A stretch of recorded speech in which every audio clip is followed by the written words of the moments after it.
What I wanted to show you was how these pieces, this one, that one, this one, how much more fluid they are, and how you see that they just, I don't know, expansive and open and fluid. This is older, and so the color and the vibrance is there, but it's a little bit chunkier. And then as she started to push the technique, things are getting more and more loose and fluid. And this is her newest work, and I think very exciting direction for her.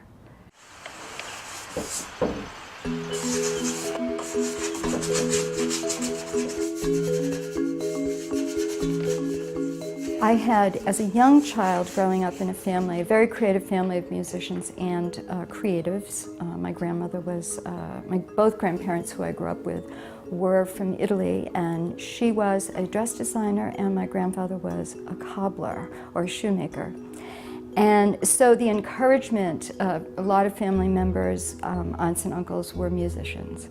So I really wanted to be on stage, but mind you, I was this painfully shy kid who would go off and see a musical with my mother and come home and get on the kitchen table and just let it roll, let it rip. But if anybody, a neighbor, a friend, or God forbid some unknown, I would hide behind my mother's back, literally.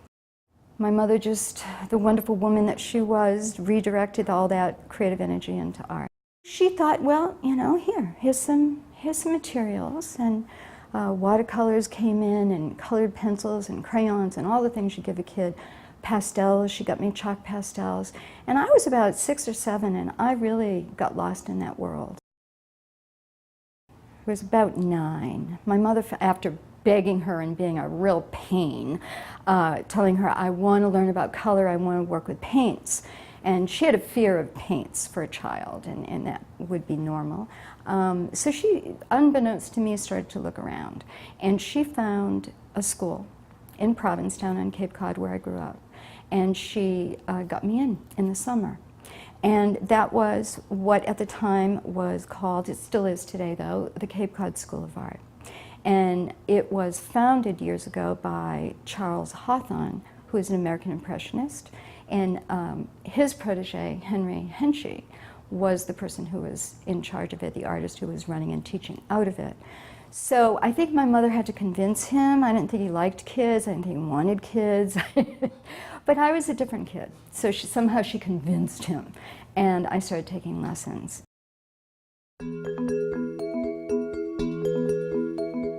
We'd go to the library, and I one day opened this book in the art section, and I found a whole world of European Impressionists, especially French Impressionists.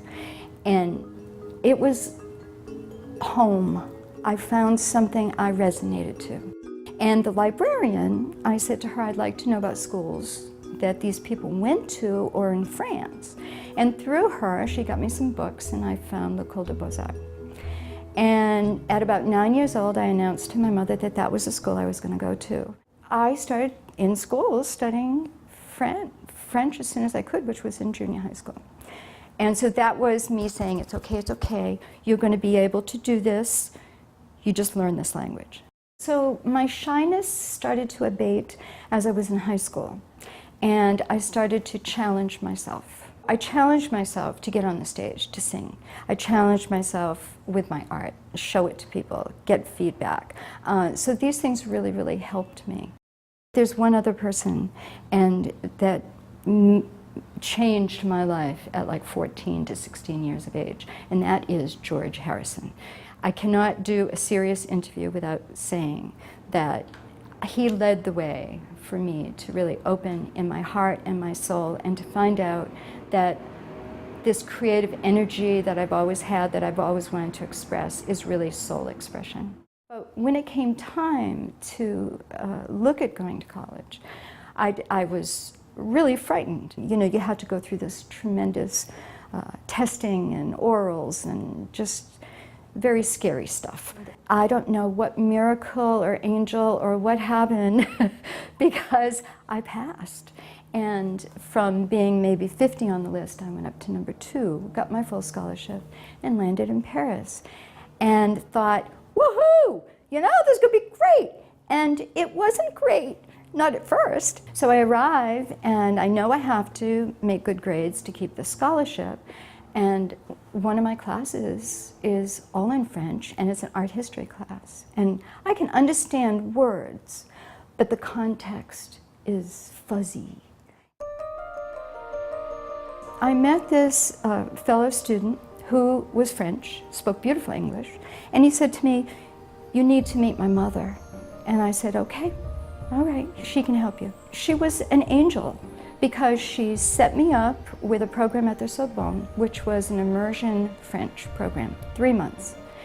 And I did it, and it was miraculous. So school just kept getting better and better, and I loved it. My first teaching experience had been back in the 70s after college when I was doing extensive traveling, and I ended up in Israel, learned enough Hebrew on a kibbutz to be able to work with the youth and do some art with them. And that's where it really hit me. My dad's right. I'm natural. The kids loved me. I loved them. It was just a joyous thing. We were both living on Martha's Vineyard. At the time, actually, Marcia taught piano also. But she also had art students, and she was showing her work in painting. I moved to Santa Fe, New Mexico, and a couple years later we got married in Santa Fe, New Mexico. Marcia and I have kind of decided where to live and where we go by, where she can work, where I can work. We usually compromise, Marcia's probably primary reason for being in the Southwest related to her career with the landscapes there. At one point we moved back. I wanted to live in New York City and she wanted to live deep in the country. So we compromised on the western part of Massachusetts where we had some friends. We had been well established in the Pioneer Valley of Western Mass for many, many years. Very active and totally a part of a thriving arts community in Western Mass. We sold our enormous home that we no longer needed and certainly didn't serve us, and it was time to downsize, and we moved. My husband has grandchildren in the area, in the Boston area, so it made perfect sense. But for someone like me who had a mother who always called me her little gypsy and had no problem in my youth moving, this was an enormous, enormous move for me. On a personal level, finding Fountain Street Gallery saved me from some depression. She came to us via other artists who had recommended her to us. And so we set an appointment and she came to the gallery and she brought, half a dozen very large and very small paintings. And which is how we usually do it. We get to see people's work in the gallery. And she walked in and within 5 minutes I knew oh my gosh, she is one of us.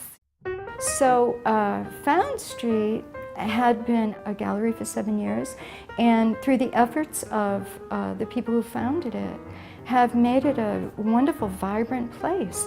Basically, the bottom line is we market artwork to the general public. Every one of us, has our own Facebook page and all that, and website. But together, we can multiply our efforts. When I first met her, was a meeting of the souls, was immediate. And oftentimes you go through life that way where you meet people and you say, boy, did I see that person before? There is something that it really connects you. Well, that was the feeling with Masha. She took over the studio that I was at before on the 4th floor, so I went to see her and it was immediate. I saw the paintings and I said, okay, I can understand her, where she comes from. And here I am, starting to feel like I have a home, a community of artists, and they're not just wonderful artists, but they're great people.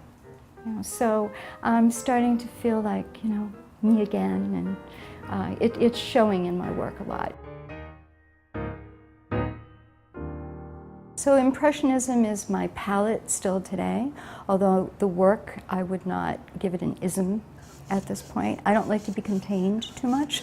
I'm an oil painter, primarily.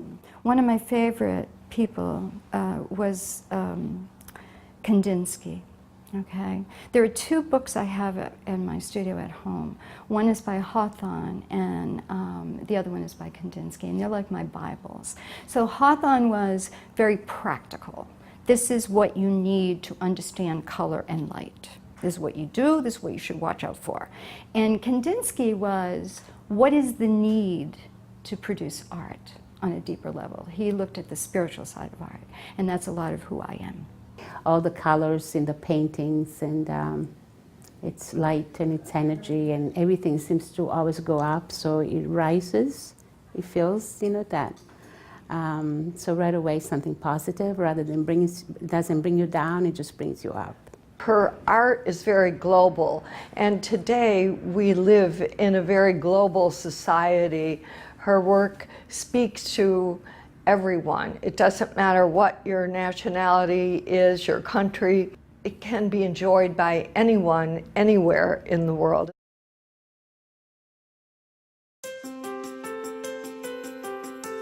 My best typical day is that I wake up fairly early in the morning. My husband has the coffee on. I need coffee in the morning, or don't talk to me. And I have my coffee, I have a little bite to eat. I go into my meditation. I have a meditation room at home. I've been a long time meditator. That to me is intrinsic in my creative life. So I do my meditation, and on a really good day, I literally float from there right into my studio and begin to work. I will, come up and get food, and I will, all of a sudden I realize I have to go to the bathroom. I go up and down a whole lot. But a good day is where my husband might call down to me and say, honey, it's 6 o'clock, you think we're gonna have dinner? So that's my best day. And those are the days when I'm not functioning from a place of constant chatter. Tell us about Italy and how that's influenced your work. Well, I've had a long-standing kind of dream to go to Italy and have time to paint, and so in choosing where I'll teach my workshops, I started to think, well, wait a minute, I don't want to teach all over New England and go crazy in the summer. I want to cut that down. What do I really want to do? Well, this has been on the back burner in my mind. I want to go to Italy, okay, but why don't I take other artists there and do all the organization, set it up, find the residents, find the places to go paint, bring them there. So last year was my first trip, and I had 11 people come with me. And this year is the second trip. We go in September, and I have 6 coming with me. 11 was a little too much. So this time I would like to paint with a group of artists. So they're all long-time painters who've also wanted to go and paint in different parts of the world. So I love it. Italy is very good, yes. I've been really lucky, I think, in that because I had to work and support myself as a teacher, I've been able to somehow magically manifest a place that will take some of my work and try to sell it for me. So I've had a magical life, and I'm still here.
So nervous.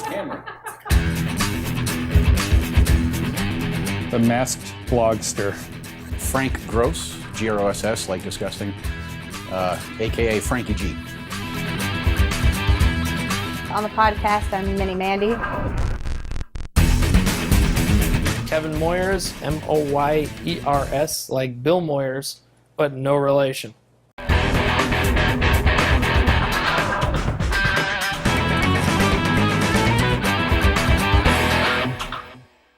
We are recording on Kevin's phone. It's kind of embarrassing because we have a documentary going on here all about how awesome our podcast is. And we're recording on Kevin's phone on top of our podcast equipment. So this is how we introduce everybody. I'm the Masked Blogster. I'll play the host of our little Mad Libs.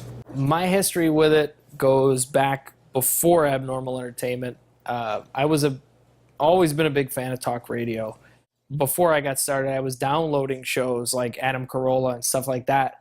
And when his radio station flipped, he started doing podcasting. And I thought, that's something I can do. This is Abnormal Entertainment. And I totally didn't make that sound with my mouth just now. Raise your spirits. Raise your spirits. And you guys first of all, they're amazed that you and I hang out. Well, as much of an asshole as I am, I'm amazed that some people are my friends. I have no doubts in the world why you're my friend. My friend Cam Harston, who lived out in Long Beach, he was a big fan of podcasting and radio. And he's like, well, we should do a show. And so we just started piling up all these shows. These two brothers that did a comic book show, we got them to do that. And then some other people that Cam knew, and it just built and built and built until I think at one point we had 35 shows going up every week. I worked with somebody who was friends with Abnormal Entertainment. And then he approached me, he's like, hey, I want to do a pro wrestling show. I'm like, all right, cool. I have a wrestling mask, I already do a blog, I can do all that. Why not? I started out with Blogster. He had a wrestling podcast. I was fortunate enough to have a mutual friend with Minnie Mandy, part of our show here, who mentioned to me one night at a bar that she was off to meet some friends for a podcast about movies and comics and things, which is right up my alley. And then I approached Kevin Moyers, who's our producer of the network. I'm like, hey, I want to do another show. All right, what's your idea? It's like, I want to call it Masterpiece Theater. I'll keep the stupid wrestling mask on, and we'll do like different segments of whatever. No. Gulpin. My mom recently, because we've started putting these up on Facebook video, like just the audio of it will go up. She's like, I wasn't able to listen to your most recent. I'm like, oh, why the fuck are you listening to this? Please don't. The family's been supportive. I don't think they're fans. And I don't know if I responded with like 3 dots or if I responded with, okay, and then 3 dots. It's like, oh God, what does that even mean? I don't know what just happened. So. That's great. Yeah. Have you guys ever sent a weird text that like, oops? It's more intensive than people think. You think you just show up and sit down and talk, and that's true to an extent. But there's also people that are running, the editing. They have to post it. In shows like ours, where there's groups of people, you have to coordinate schedules. This is Masterpiece Theater, Act 200. I did like when we did the 200th episode, because it was the first time we had a lot of people together in one room and it was cohesive. We weren't talking over each other. We weren't doing all crazy things. We had phone calls from people that had been on the show from all over the country. That was fun. I did a whole introduction montage. It was just a blast, and it turned out really well. I was super happy with it. So should we get to Infinity War? Infinity War. The big one. We'll talk about that one. With radio, you have a lot of rules. You have to be signed to a contract almost with the station that you're broadcasting from. You have to put out something that they deem worthy, something that they would like to also have put out. With the podcasting, especially with our group, it's a group of us just talking about things that we enjoy, things we like, things we think people want to hear our very bizarre opinions on. You can have whatever you're looking for. If you want comedy, go get it. If you want political. Go get it. Sometimes podcasts, it's just like finding something on Netflix. You find something and then suddenly you're 15 episodes in and you don't even know how it happened. We're, 252 episodes as of tonight? As far as following goes, I mean, I know that we have a bit of a cult following, just in that, I mean, I don't know if we have a ton of people listening, but the people that are listening, we do get some feedback. We've been invited to different comic book shops. Bars have liked to have us over, and it's been a lot of fun with this traveling show of podcasts. Do you make money doing this? Hell no. I mean, in the early days of it, you'd get a little bit of money from putting Amazon banners up, or Stitcher would give everybody a little bit of money. So there would be enough to cover the cost of it. That was about it. At this point, there are so many podcasts out there now, it spreads everything so thin. So it's not really, if you're getting into it for money, it's the wrong reason.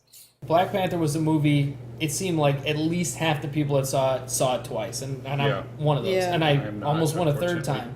And I didn't get the opportunity. But I didn't see it twice, but I did buy it the day it came out. yeah. So I'll be getting it soon. I think the value is community. It's an opportunity to meet people who have the same interests. All I can say is, if this is something that you think you could even possibly do, just do it. Nobody is going to judge you for it. It's a great opportunity. You never know what kind of doors will open for you.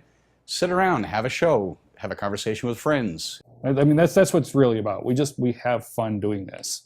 So hopefully more of the same. Maybe less mask.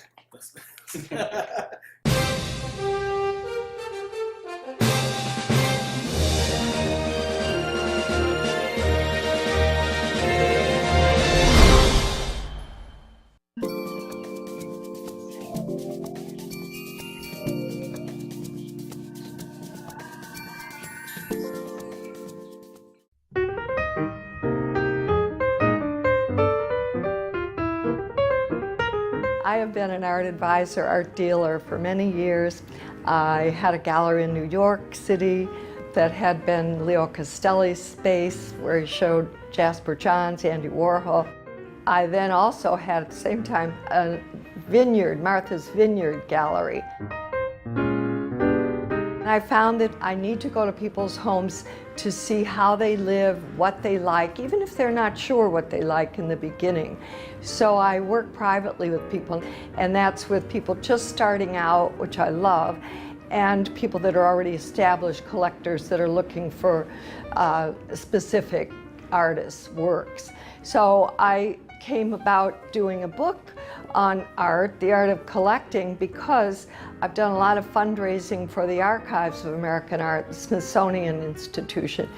And for fundraisers, I would take people to see private collections all over the country. I thought, people are never going to see these collections, why not put some into a book? So that's how that came about. And it's a good teaching tool for people, because that way they're not so intimidated. They can look and see how other people began. And I also put in essays by experts in framing, insurance, art and the law, all of that. I love working in the art world.